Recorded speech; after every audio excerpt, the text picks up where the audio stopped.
datang sebenarnya memang sengaja ingin mendengarkan. Menurut ini kan begini, ini kan tidak mungkin lagi bertahan di sini karena sudah dikepung. Sudah dikepung, Pak.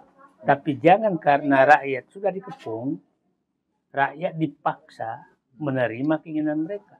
Ya kan?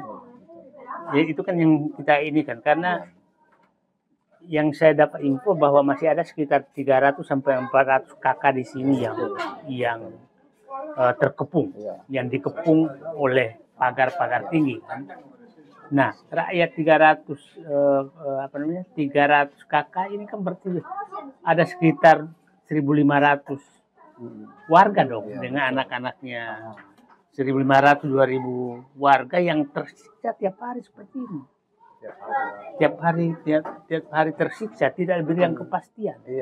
Bukan tidak diberikan kepastian, dipaksa untuk menerima keinginan mereka. Betul.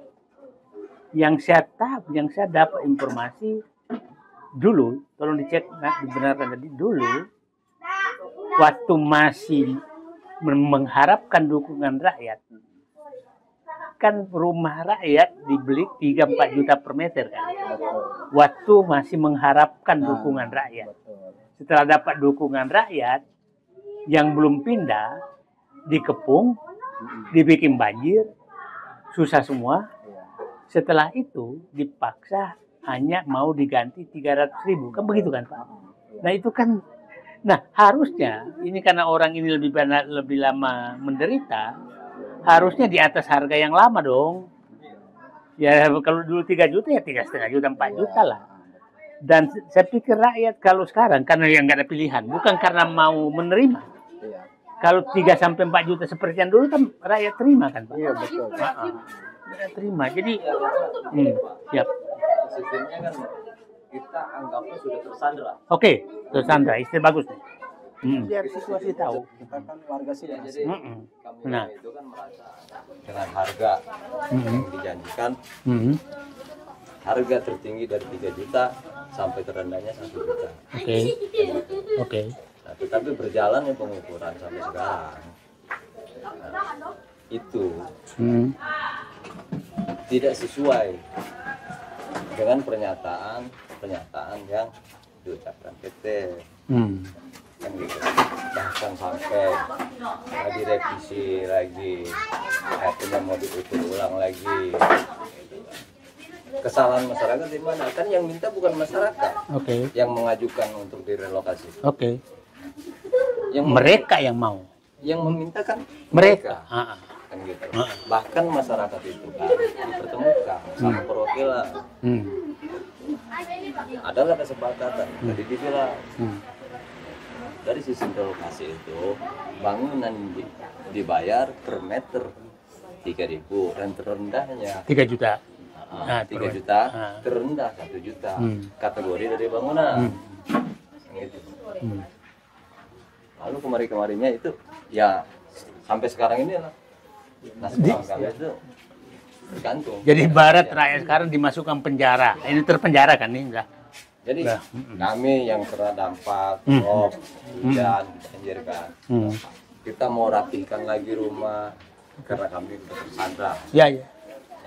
Apakah kami harus rapihkan rumah kami? Kalau kami keluarkan biaya lagi untuk merapikan rumah, kami khawatir nanti untuk di bulan sekian atau di tahun sekian kami bongkar. Nah, akhirnya kan kita pun berpikir bagaimana caranya untuk mau merapikan, kita bingung. Tidak dirapikan, kita Banjir terus. sudah terbengkalai seperti ini. Bahkan saya secara pribadi aja orang tua sampai kasihan kan tiap hari kalau banjir kita naikin lagi ke atas, nanti kasih turun, naik lagi ke atas, setiap hari seperti itu. Ini ada sekitar 305 lagi ya. Total kakak. Total berapa desa itu? Satu kampung. Yang 350 rumah itu. Bukan Ini desa Lemo udah Muara 2 KRT-an lagi. Oh, 2 KRT-an. Desa Muara, desa Lemo. Kalau desa Lemo ini 1 kampung. Satu kampung. Yang Lemo sana udah selesai. Lemo ini. Enggak, oh ini Lemo. Muara. Oke. Jadi Muara 2 kampung, Lemo 1 kampung. Kalau di sini Kampung Muara, Desa Lemo. Kalau di sana Kampung Muara, Desa Muara, Pak. Oh, oke. Seberang kali. Oke. Nah, jadi itu masih ada 350 kakak. Iya, itu ada banyak. Agak banyak. Oh, di sini aja hanya 350. Ini 200 lah. 200 kakak. Di sana kira-kira berapa? Digabung masih ada 500-an. 500 kakak. Kalau isi 500 kakak, masing-masing 5 orang, 3 anaknya, berarti masih ada 1.500. Ya, angkat 2.000 warga lah yang terpenjara seperti ini. Yang Untuk 2 desa. Untuk 2 desa. Desa Lemo dan Desa Muara. Kurang lebih 2.000 atau 1.500. Ya, 1.500 sampai ya minimal 1.500 lah. 1.500 sampai 2.000 jiwa yang seperti ini. Nah, Terpenjara dengan keadaan. terpanjara dengan keadaan. Nah, saya ingin dengarkan dari Pak siapa? Nah, masyarakat sebenarnya inginnya apa supaya publik paham gini, karena ini kan bukan ingin, yang terpaksa harus dipilih karena bukan inginnya dia. Kalau inginnya dia sih kan jangan dikepung beginilah, saya tinggal di sini kayak inginnya. Terpaksa harus dipilih, kira-kira masih bisa diterima masyarakat seperti apa? Kan awalnya mereka yang menawarkan relokasi. Oke. Kalau soal dampak dari proyek, sudah jelas, Pak. Proyek kita tiap hari, Pak, banjir. Oke. Sebulan masih 2 kali. Sedang full dalam rumah saya. Sekarang kalau solusinya mau ditinggi rumah saya, Ya. kan nggak mungkin. Ya. Karena udah ada tawar-menawar mau Oke. direlokasi. Oke. Nah, sekarang kepastiannya dari pihak PT itu kapan? Jangan sampai berlarut-larut. Kapan dan harganya harus Harus cocok. cocok. Sesuai kesepakatan awal. Oke. Ya kan? Jadi dulu ada kesepakatan awal, sekarang dilanggar. Nah, Oh. ini pelanggaran, Pak. Oke. Kenapa setelah rame dan viral baru mereka kalang kabut, ya kan? Tadinya mah sengaja mau dibikin banjir. Ya, sengaja. Iya. Ya, Biar sengaja. warga nerima Nah. apa adanya. Nah, ini kan sering ini orang bahwa Said Didu tukang bikin hoax. Ya. oleh buat TikTok mereka. Saya begini, Pak. Siapapun itu orangnya, kalau memang dia yang membela hak masyarakat atau rakyat yang ada di Indonesia, saya berpikir cerdas. Saya tidak semudah itu menilai orang itu membuat hoax. Masalah kepentingan secara pribadi itu mohon maaf. Inti saya, siapapun orang itu yang ingin membela masyarakat, itulah. Saya sekarang saya tanya Bapak warga sini hoax nggak selama ini sebegini? Tidak. Asli. Ya, Bapak kan dengarkan pernyataan saya. Dan Bapak lihat saya kan, saya tuh berjuang bukan hanya ini. Saya sampai Rempang, sampai ibu kota negara. Nah, saya datang lagi ke sini karena ingin mengecek apakah ada perubahan setelah saya datang. Ternyata belum ada perubahan sama sekali. Nah, sehingga saya tadi ini jalan dari Serang, mampir ikut bongkar pagar.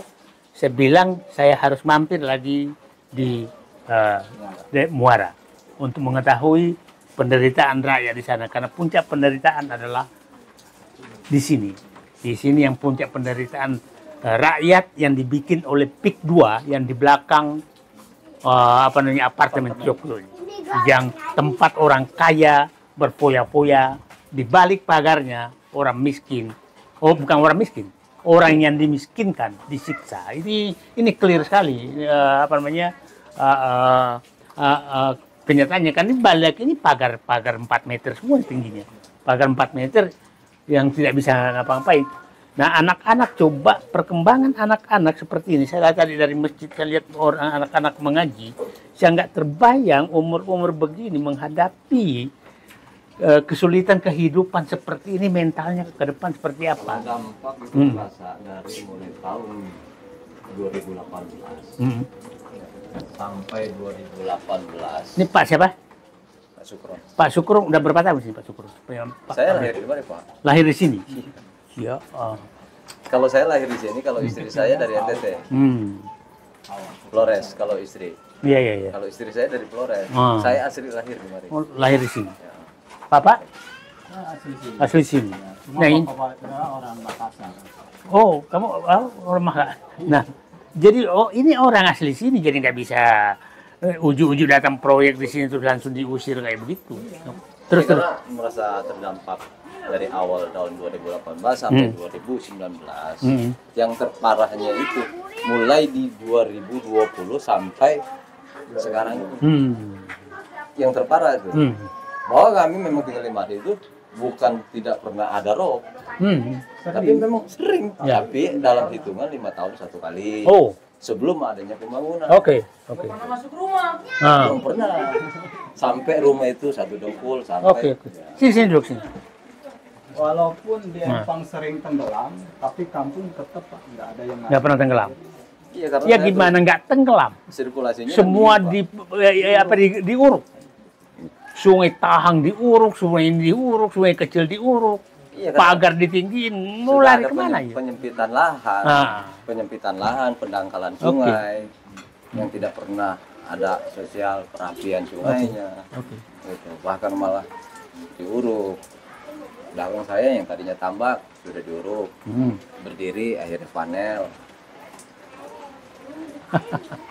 Ada saluran, memang dibuati saluran, tetapi kan jalurnya kan bingung, mau kemana larinya, pembuangannya. Oke. Insya Allah saya tetap suarakan. Saya berharap pemerintah Prabowo mendengar. Ada 2.000, sekitar 1.500 sampai 2.000 jiwa rakyat di Muara ini sudah dikepung, mungkin penderitaannya mendekati saudara kita di Gaza sana. Di Gaza sana menghadapi maut, di sini juga menghadapi maut dengan ketegangan hidup seperti ini setiap hari. Ini sedang hujan, nunggu banjir lagi. Anak-anak tidak jelas, dan saya harap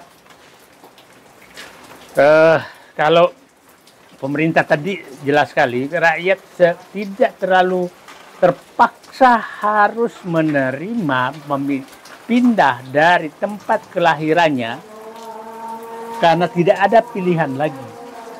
Tidak ada pilihan lagi dengan kesepakatan awal. Jangan dulu waktu masih merayu-rayu rakyat dikasih biaya ganti rugi 3 juta per meter.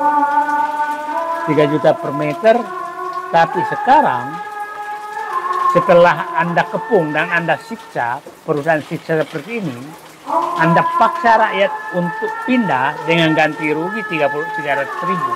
Itu kebiadaban yang sangat-sangat biadab. Nah, bagi pihak-pihak yang sering datang ke sini membuat TikTok bohong-bohongan, membawa sendiri orang untuk diwawancarai, padahal orang semua ini tahu bahwa itu bukan orang sini sebenarnya, dan seakan-akan mereka tidak ada masalah, itu adalah dosa besar. Ini adalah asli di sini semua. Karena dampaknya secara pribadi kami selaku warga lahir di tanah nenek moyang yang terdampak untuk saat ini. Bukannya orang mana-mana yang merasakan dampaknya, tapi kami sendiri yang lahir. Oke. Di tanah kelahiran. Sedang azan, kita sholat. Ya, oke. Makasih banyak. Ya Pak ya. Berdoa. Yuk. Assalamualaikum warahmatullahi wabarakatuh. Saya sedang di Kampung Muara, Desa Kampung Muara. Desa Muara ini di belakang apartemen Tokyo. Malam-malam saya baru ketemu masyarakat, dan ini lihat masih sekitar 1.500 kakak. Lihat ini pagar. Kenapa banjir terus? Ini pagar. Ini pondasinya saja yang menuncul ke atas itu sekitar 2 meter, sekitar 4 meter tinggi pagarnya. Dan ini kampung ini memang sudah dikelilingi oleh pagar tinggi kiri kanan, Nah, di samping apartemen Tokyo sebelah sana tuh yang tempat orang bermewah-mewah, ini rakyat semakin ini semakin tidak jelas sekarang karena rakyat di sini betul-betul terisolasi dan tiap hari menghadapi banjir seperti ini, dan kehidupannya sudah sangat tersiksa karena terisolasi. Lihat pagar di depan tuh, pagar ini sepanjang jalan ini dipagar seperti ini sehingga mereka terisolasi. Sebelah sana juga dipagar seperti ini, ya, tidak ada jalan sama sekali keluar. Dan dulu sebelum dipindahkan di sini ada sekitar 800 kakak sudah dipindahkan. Ini masih tersisa sekitar 500 kakak. 800 kakak itu ganti ruginya diberikan dengan 3 juta rupiah. Sekarang setelah diisolasi oleh pengembang dan mereka sudah tersiksa seperti ini, mereka hanya dipaksa ditawarkan kalau mau ambil dan pindah hanya 300.000 rupiah. Dan tanah ini diambil dengan harga 300.000 rupiah. Nah, per meter rumah.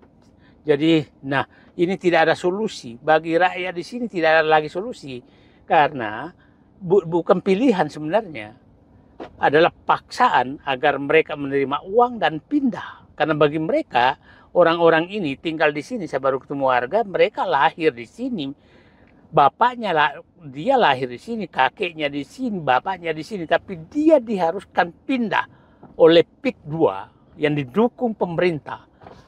Didukung oleh pemerintah untuk pindah dari tempat ini dengan harga yang sangat murah. Ini bukan pilihan, ini adalah keterpaksaan.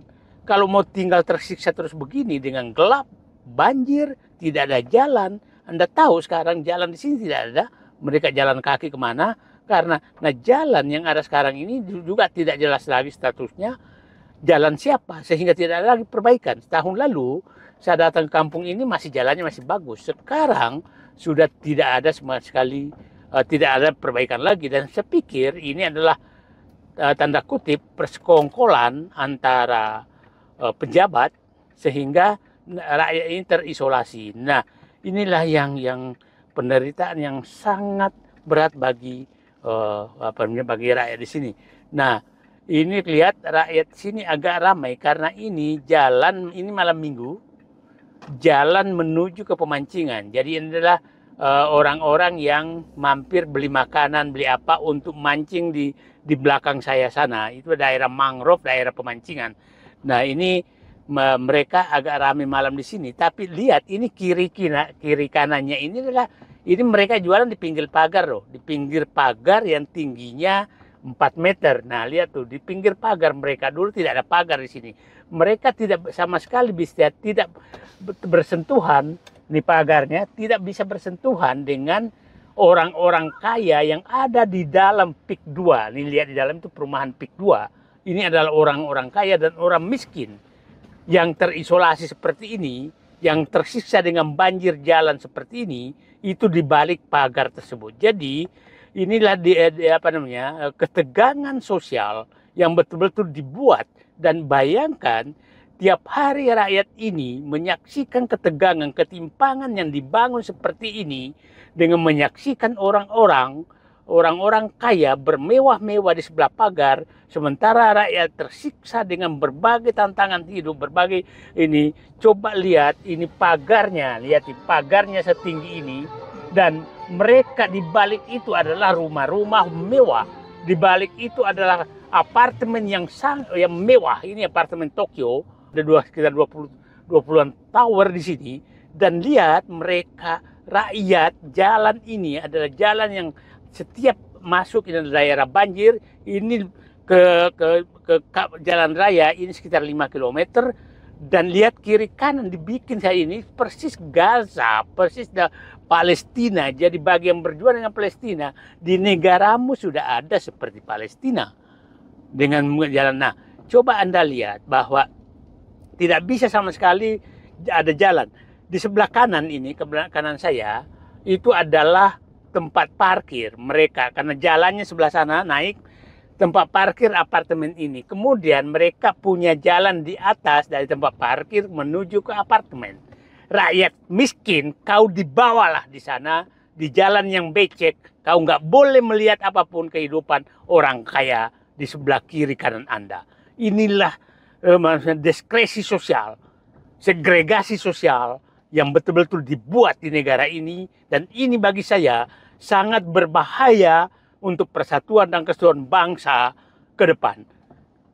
Anda bisa bayangkan, di kiri kanan orang kaya dipagari dengan pagar, sementara orang miskin harus lewat lorong-lorong tiap hari seperti ini, maka ketegangan sosial terjadi.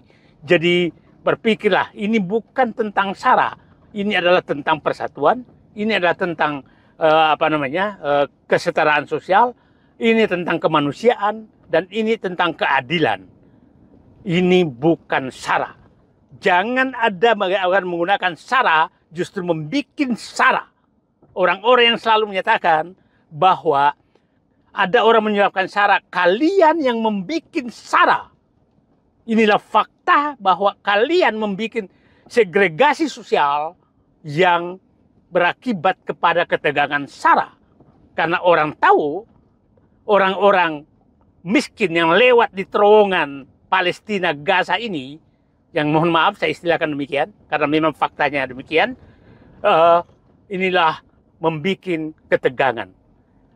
Jangan Anda berlindung di balik SARA, tapi Anda bermain dengan SARA, dengan hidup eksklusif, berpisah dengan etnis lainnya, tapi Anda selalu mendukung bahwa etnis lain yang membuat isu SARA. Oke?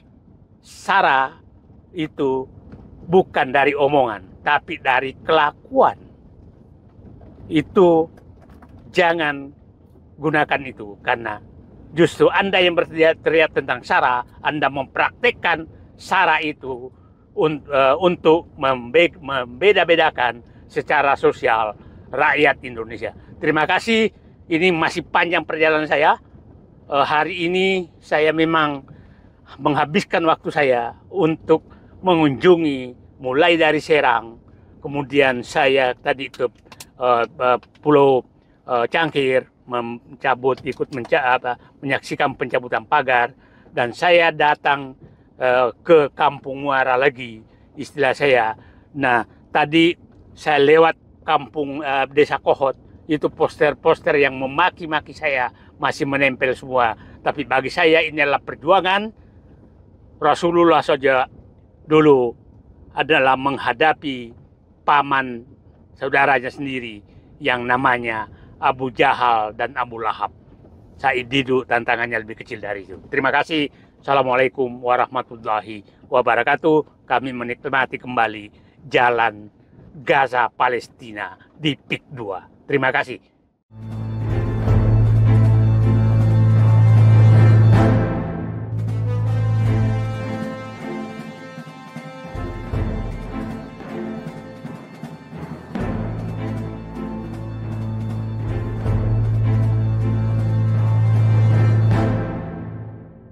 Ada sekitar 300 hingga 400 kepala keluarga yang terjebak dalam situasi sulit tanpa kepastian. Setiap hari, mereka merasakan tekanan yang mendalam akibat kondisi yang tidak menentu. Warga menilai tawaran penggantian yang mereka terima sangat rendah jika dibandingkan dengan janji yang sebelumnya diberikan. Ini mencerminkan ketidakadilan dalam proses relokasi yang mereka jalani. Lebih lanjut, masyarakat merasa seolah-olah terperangkap oleh keadaan yang ada, dengan harapan yang tidak kunjung terwujud. Dalam kondisi ini, mereka berjuang untuk memperbaiki tempat tinggal mereka. Masyarakat menyampaikan keinginan untuk tidak lagi terjebak dalam banjir yang melanda setiap hari. Mereka berharap akan adanya perubahan nyata yang dapat mengakhiri penderitaan ini. Namun, ketidakpastian mengenai kapan solusi untuk masalah banjir akan diterapkan terus menghantui warga. Mereka sangat berharap pihak terkait segera memenuhi kesepakatan yang telah dibentuk. Dampak dari proyek yang dijanjikan sejauh ini jauh dari harapan. Banjir yang terjadi setiap bulan menyebabkan ketidakpuasan yang mendalam di kalangan penduduk, yang merasa kesepakatan awal telah dilanggar. Perjuangan masyarakat untuk mendapatkan perhatian dari pemerintah menjadi sangat penting. Mereka tidak henti-hentinya berjuang dan berharap agar suara mereka didengar demi perubahan yang lebih baik. Di tengah semua ini, anak-anak di daerah tersebut menghadapi masa depan yang suram karena kondisi yang sulit. Pendidikan dan kesehatan mental mereka terancam akibat penderitaan yang berkepanjangan. Proyek pembangunan yang tidak mempertimbangkan kebutuhan masyarakat lokal telah membawa dampak serius. Kehidupan mereka terganggu oleh pengusiran dan perubahan lingkungan yang merugikan. Proses pemindahan warga dari tempat asal seharusnya dilakukan dengan pertimbangan dan kesepakatan yang adil. Sayangnya, kenyataan justru memaksa mereka untuk pergi tanpa pilihan.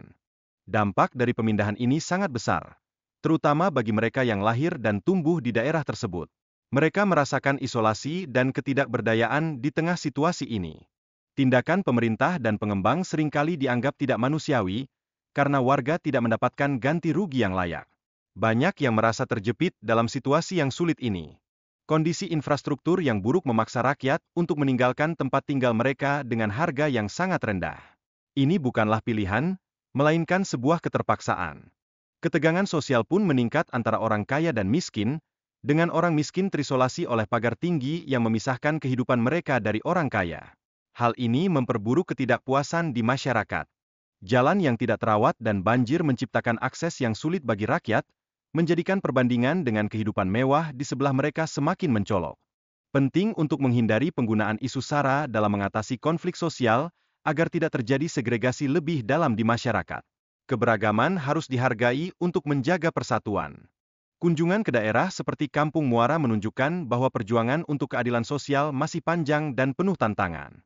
Masyarakat terus berjuang meskipun situasinya sulit. Dengan merujuk pada perjuangan Rasulullah, kita dapat memahami bahwa tantangan yang dihadapi saat ini tidak seberat yang dihadapi oleh para pejuang sebelumnya.